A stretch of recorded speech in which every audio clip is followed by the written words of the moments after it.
Assalamualaikum warahmatullahi wabarakatuh. Perkenalkan, saya Vina Lestari Riyandini, dosen program studi Teknik Lingkungan STIM Padang.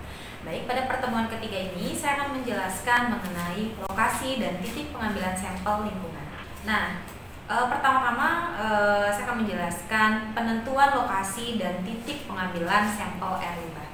Jadi tujuan dalam pengambilan sampel air limbah ya, yang pertama untuk menentukan efisiensi.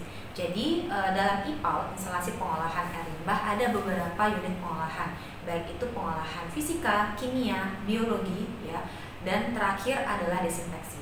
Nah, jadi dari setiap pengolahan tersebut kita ingin mengetahui seberapa besar penyisihan dari polutan yang ada di dalam air limbah. Nah, untuk mengetahui berapa persen penyisihannya diperlukan pengambilan sampel lalu pengujian sampel.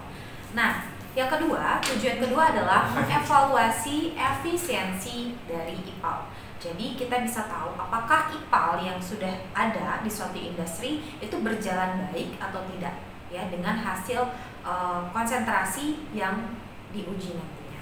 Nah, di sini bisa dilihat ya, gambar ya.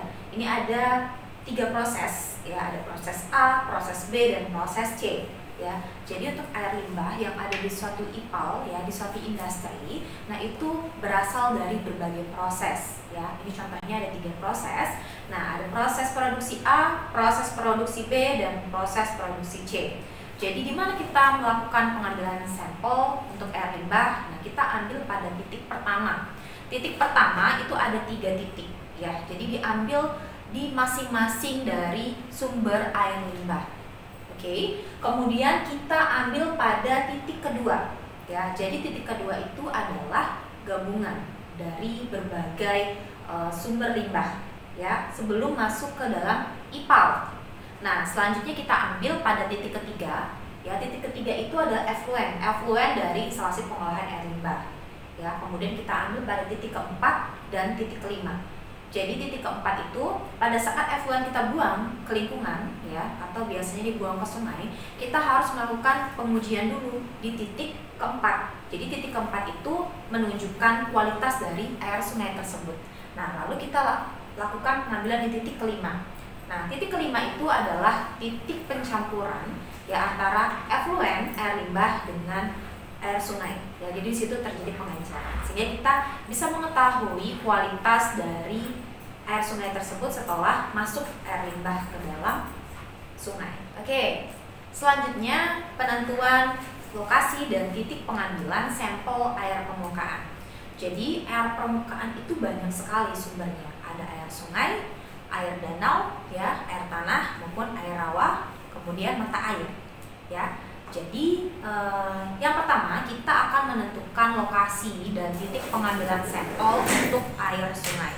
Nah, jadi hal pertama kita tentukan dulu lokasi pengambilan sampel untuk air sungai. Jadi kita harus tahu bagaimana kondisi atau keadaan geografi dari sungai tersebut.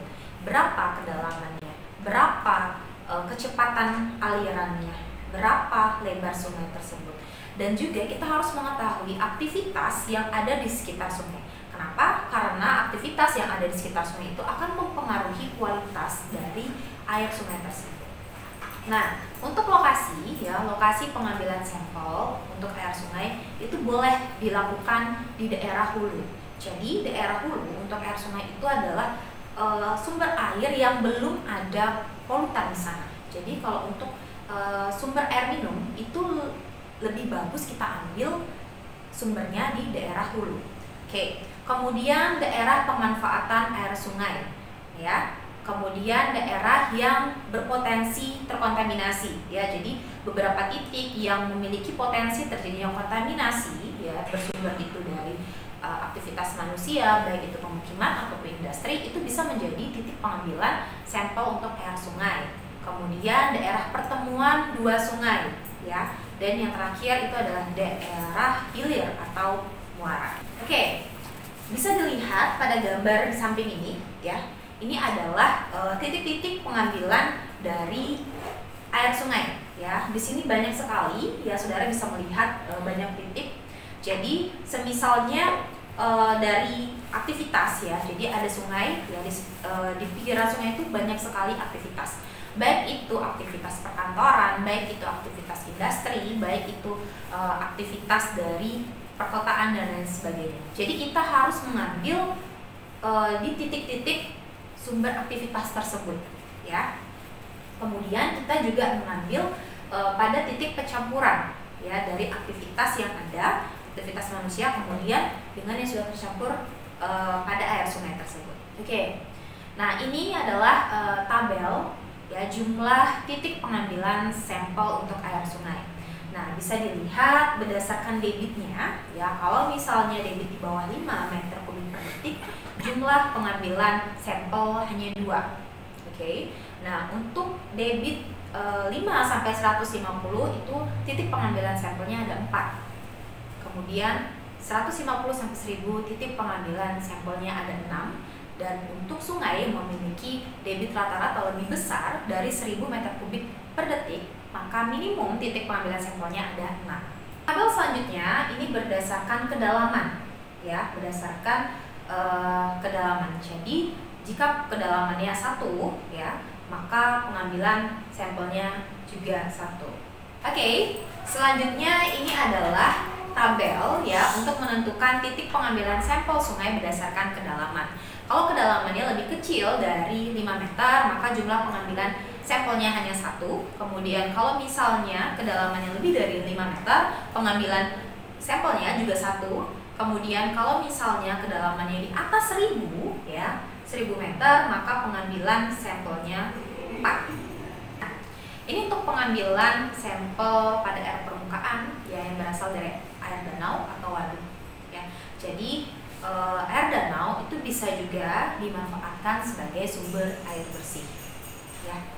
Nah, jadi untuk pengambilannya bisa diambil pada beberapa titik. Jadi biasanya untuk air danau, ya, jadi selain sebagai sumber air minum, nah juga dimanfaatkan sebagai fasilitas untuk pertanian maupun perikanan, ya. Maka dari itu untuk pengambilan titik pada air danau, nah kita bisa mengetahui bagaimana kualitas dari air danau. Nah, ini, ya, bisa kita lihat gambar di samping saya. Ini adalah beberapa titik pengambilan sampel untuk air danau. Jadi untuk air danau sama air sungai ini sebenarnya hampir sama, ya, diambil dari beberapa titik dari sumber aktivitas yang ada di sekitar danau, ya. Di sini kita bisa melihat, ya, beberapa contoh aktivitas, ya, yang ada di sekitar danau. Di sini ada daerah pertanian, kemudian daerah rekreasi, kemudian daerah perikanan, ya. Jadi dari sumber awal aktivitas itu dilakukan pengambilan sampel sebelum akhirnya terjadi penggabungan, ya, dari berbagai sumber, sehingga kita bisa tahu bagaimana kualitas air danau tersebut. Nah, ini berdasarkan kedalaman dari danau, ya.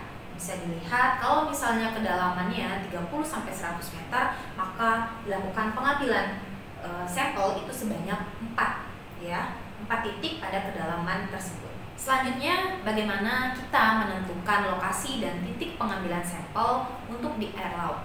Jadi dari berbagai sumber air, ya, baik itu air limbah, air sungai, air danau, air laut lah yang paling sulit. Kenapa? Karena banyak sekali faktor lingkungan yang mempengaruhi titik pengambilan sampel. Baik itu pasang surut, ya, kemudian arus dari air laut, kemudian musim, ya, kemudian debit, ya, kemudian kegiatan yang ada di sekitar laut tersebut. Nah, selain itu ada beberapa parameter, ya, yang mempengaruhi pengambilan air laut, ya, sampel pengambilan air laut seperti suhu, kemudian salinitas, dan juga daya hantar listrik. Nah, jadi untuk pengambilan air laut itu lebih tepatnya kondisional, ya, jadi tergantung dari bagaimana kondisi lingkungan sekitar yang ada di air laut. Oke, kita lanjut bagaimana menentukan lokasi dan titik pengambilan sampel air tanah, ya.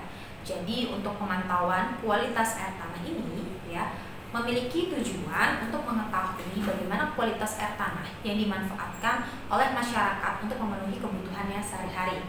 Nah, kemudian juga untuk mengetahui apakah terjadi pencemaran atau tidak yang disebabkan karena aktivitas, misalnya contoh, gitu, ya, aktivitas tempat pemrosesan akhir. Nah, jadi ada beberapa pemukiman yang dekat dengan lokasi TPA. Nah, apakah terjadi sumber pencemaran ya akibat proses yang ada di TPA? Nah, jadi bisa kita lihat dari sumber yang ada di sekitar warga. Oke. Kemudian untuk wilayah pesisir kita juga bisa tahu ya terjadi intrusi air laut atau tidak. Ya, jadi kita lakukan pengukuran pada air sumur yang ada di sekitar pemukiman daerah pesisir. Oke. Nah, untuk pengambilan air sumur ya, seperti yang saya sudah jelaskan di minggu lalu, ini sangat gampang ya. Kalau untuk pengambilan air sumur, kita bisa mengambil menggunakan timba ya, atau kalau misalnya lebih gampang lagi bisa menggunakan air keran. Jadi tinggal dilewatkan saja 5-10 menit lalu kita lakukan pengambilan sampel. Oke, sekian, terima kasih untuk materi penentuan titik dan lokasi sampel. Assalamualaikum warahmatullahi wabarakatuh.